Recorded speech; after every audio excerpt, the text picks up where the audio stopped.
लेकिन एक जो माहौल दिल्ली में, या आप तो चूंकि महाराष्ट्र में है, लेकिन दिल्ली में जो बातें होती वो कह रहे हैं कि महाराष्ट्र सच में बहुत बड़ी चुनौती है। आप इसको चुनौती देखते हैं क्या? आपने कह दिया कि हाँ ठीक है हम इतना जीतेंगे, लेकिन इंटरनल मतलब देवेंद्र फडणवीस से अगर पॉलिटिक्स की ना बात की जाए तो क्या बात की जाए? तो वो तो इंटरनल एक एक गणित अपने पास रखते हैं, तो बताइए जरा।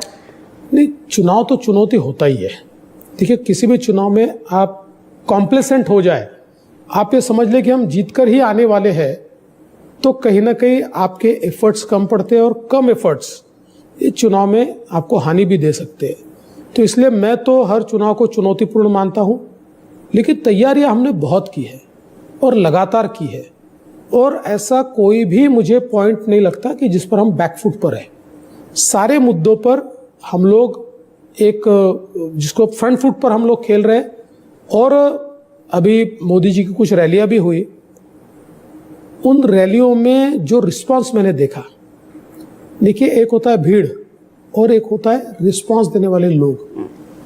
इतना प्रचंड रिस्पांस हम लोगों को रैलियों में मिल रहा है, और कई तो लोग हमारे जब रैलियां आती है तो हमारे नेताओं को कहते हैं कि भाई हमको तो कम से कम देखने की आप इजाजत दे दो मोदी जी को।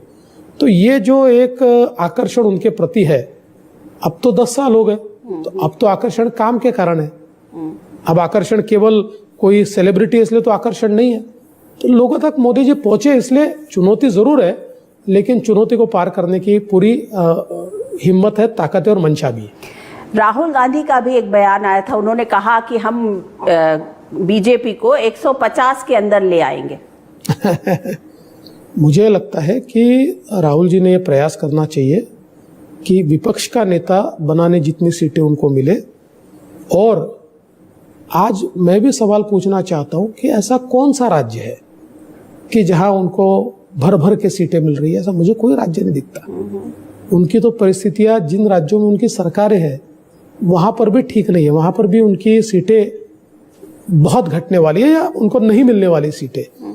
तो ये अल्टीमेटली मुझे लगता है कि राहुल जी को तो कहना ही पड़ेगा, और क्या कह सकते हो, तो कहेंगे हम जीत रहे।